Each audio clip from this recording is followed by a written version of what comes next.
Hi guys! We recently did a really big haul, so you know the drill, gotta balance it out with a big ol' unhaul.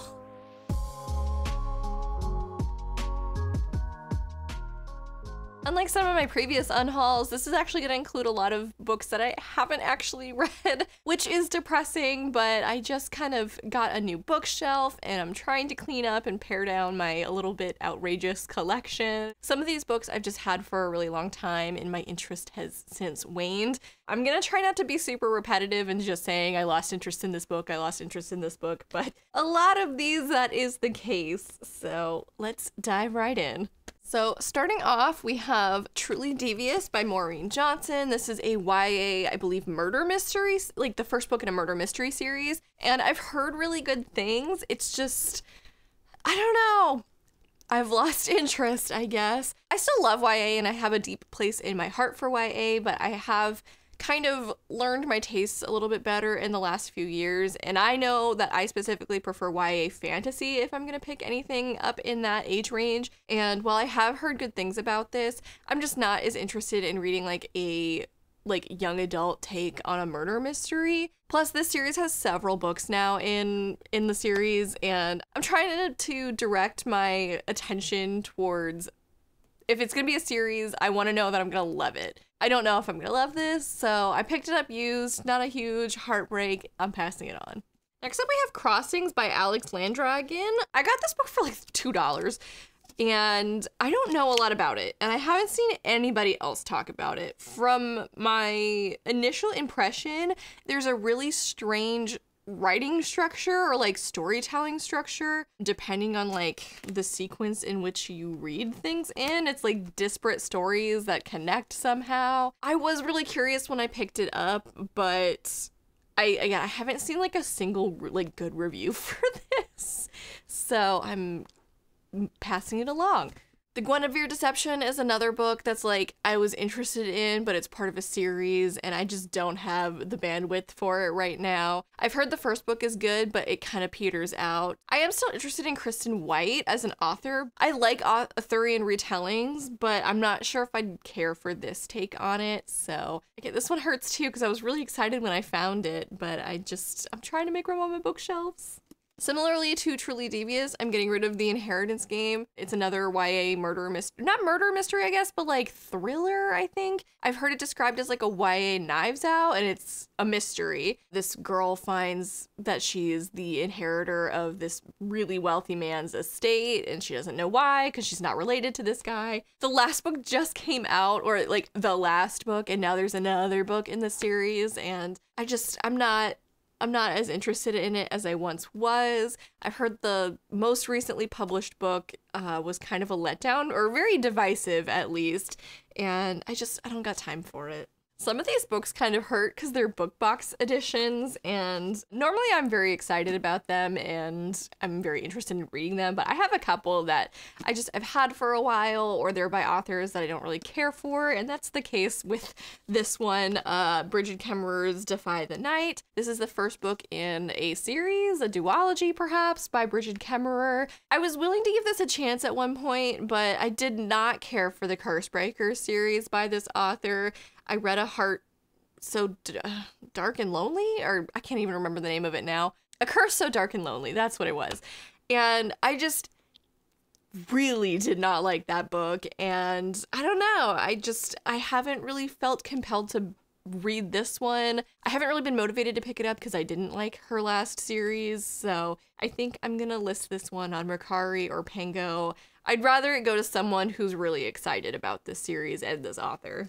I also have the Owl Crate edition of Sisters of the Snake by Serena and Sasha Nanua. This is like a Princess and the Pauper kind of story. I just feel like I've read a lot of those, and nothing about this one is really like calling out to me. For a special edition, like, it's kind of plain. I feel bad complaining about that, but it's one of the reasons I did cancel my Owl Crate subscription. It just wasn't doing a lot for me, and like the book picks weren't really ones that I was super excited about, so passing this one along. As well as the Owl Crate edition of The Gilded Ones by Namina Forna. I think this is a duology, and it follows a girl who becomes like a warrior in this like civilization where like people whose blood runs gold are lesser citizens, and I think they're magic as well. I don't know, I've heard kind of middling things about this series as well, and I'm not feeling it. I don't know why.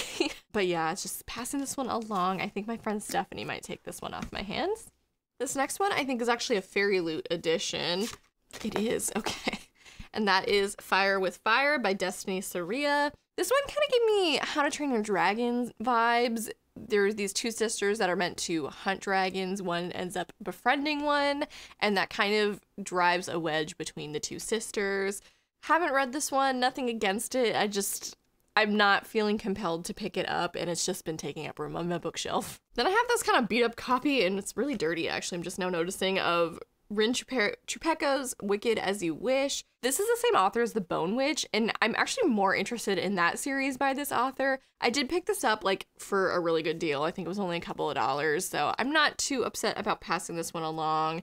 My interest has just kind of waned. I don't even remember what this is about. I think it says it's an unforgettable alternative history fairy tale series. So yeah, I don't know, just not calling out to me anymore, but I am still interested in reading this author.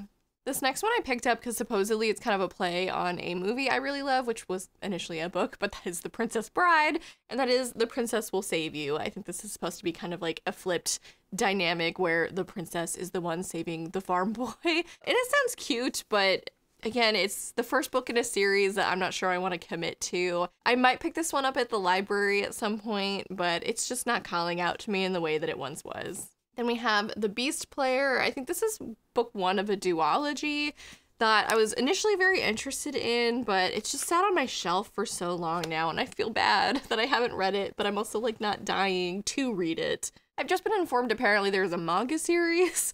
I'm kind of more interested in that. Like, I feel like that would, like, the visuals and stuff would really add to the story, so I'm gonna pass this one along as well. A book I have read, finally, The Book of Essie by Megan McLean Weir. This was very much like the Duggar family, but like if one of the daughters was really desperate to get away and kind of expose the family for what they are. This was interesting. Like, it's been on my TBR for a while, and I finally got around to it, and like it was fine, but it didn't really do a whole lot for me. My initial curiosity about reading a book kind of based off of a real life family like that was kind of satisfied in the first like 25%, like then I was kind of over it, and I just thought the ending was kind of meh. I don't know. Yeah, I didn't really have any strong feelings about this one, and I'm gonna be passing it along. These next two books were 50-cent bin finds, and I was initially really excited about them. I couldn't even tell you what this one's about. It's a Book of the Month edition of When We Were Vikings. I think this is like a brother-sister dynamic.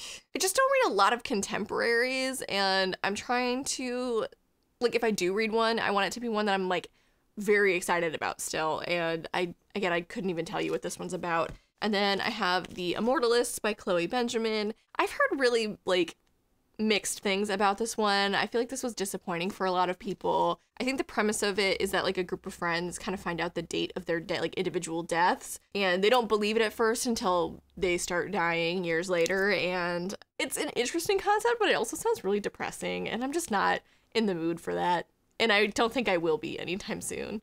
Similarly to that, I have Sweet Bitter by Stephanie Danler. I think I picked this up shortly after the TV show came out, and that's sort of what put it on my radar. But again, it's a contemporary, and I've heard kind of mixed things. The main character apparently is really unlikable, and the situation she's in is really frustrating to read about. She's I believe like a cocktail waitress in New York City. I don't know, just not really feeling that anymore, and gonna pass it along. I also picked this one up around the same time the movie came out, The Knife of Never Letting Go by Patrick Ness. I've actually heard really good things about this series. It follows, I think, like a planet where there's only men and they can like hear each other's thoughts, and then a woman crash lands on the planet and they can't hear her thoughts. It's an interesting premise. I've lost interest. I don't know. I heard the movie was bad, and like that's not a make or break for whether or not I'm gonna read a book, but it definitely sort of lessened my excitement for it, so I'm gonna pass that one on. I feel like I hauled this one kind of recently, so it's disappointing, but Jasmine Guillory's While We Were Dating. This is like book 3 in a romance series. I know you can read romance books out of order and independently from one another, but if it's in a series, I don't like to do that. So I just don't see myself getting around to this one anytime soon, and I'm gonna let it go. I think I got it for like $1. I've had this one forever, The Hazelwood by Melissa Albert. I did actually start this one, but like I could not get into it. I think it's a very loose Alice in Wonderland retelling. It's dark and spooky, which I initially liked, but like I did not like the main character of this one. I just thought she was so annoying. And maybe it's because she's 17 years old, but I don't know, just couldn't get into it. Then we have Labyrinth of the Spirits by Carlos Ruiz Zafón. I, like many people, really loved Shadow of the Wind. And then I also read, I think, The Angel's Game and Prisoner of Heaven. And I enjoyed those, but I didn't love them as much as Shadow of the Wind, and so I think for that reason I'm also going to let this one go. This author's writing is beautiful. I've just I'm sort of over this series at this point. I can see myself rereading Shadow of the Wind, but I don't know if I'll ever really get to this one, which is a bummer because he just passed away. I don't know, now I feel bad. Maybe I should hold on to this one a little bit longer. I don't know. Unhauling is hard. Then we have Nocturna by Maya Motain. I picked this one up because Olivia from Olivia Reads a Latte really likes this duology. I don't even know what it's about. I've had it so long. I'm just trying to get rid of books and free up some space for the ones that I'm actually really excited about, and I feel no way in particular about this one anymore, so passing it along. Same thing with Three Dark Crowns. This is supposed to be like a YA dark fantasy series where siblings have to fight each other to the death, basically, to win the crown. And I'm just not as interested in that anymore. It sounds depressing. I don't know. This was an impulse purchase, so I'm kind of not surprised I haven't read it yet. Then I have Bloody Rose by Nicholas Eames. This is actually the sequel to Kings of the Wild, which I've heard amazing things about, but I've actually heard that this book is kind of a disappointing sequel, or it kind of ruins things from the first book for some readers. So I am actually still interested in reading Kings of the Wild. From what I've heard, it's sort of like aged knights who've kind of retired, getting the gang back together for one more mission. This is supposed to be like their daughters, I think, which like on paper sounds interesting to me, but again, I just really haven't heard anything really super positive about this book, so I'm gonna pass this one along and hopefully pick up the first one at some point. This one feels really silly. So a year or two ago, I picked up A Witch in Time by Constance Sayers, and I really liked it. I picked it up in paperback. Then I saw she had another book that came out, Ladies of the Secret Circus, but I waited because that one was out in hardcover, but I had her previous book out in paperback, and I kind of wanted them to match. So then I picked up the paperback. But then after I picked up the paperback, I found a used hardcover edition of A Witch in Time, and I picked that one up to replace the paperback edition I have. So now if I ever get to this one, I want it to be the hardcover version, which just feels silly. I know it does. Maybe I'll get it from the library first to make sure I really like it, or I don't know. I'm also just not, like, the concept for this one just isn't as intriguing for me as A Witch in Time was. I feel like the circus thing has been a little overdone for me. I really like the Night Circus. That's a, like, modern classic. I've been reading the Carval series, and that's, like, a really fun YA take on that kind of theme. I just don't know if I have room in my heart for any more circus stories, which feels petty, but, like, can you really do the circus better than Erin Morgenstern? I don't think so. And I've got One Last Stop by Casey McQuiston. I have not read Red, White, and Royal Blue, so I don't really have like a really strong attachment to this author like I feel some people have. And I've also heard this is kind of problematic. I was really more interested in picking this one up. I thought the premise sounded more interesting than Red, White, and Royal Blue, but I've just, I don't know.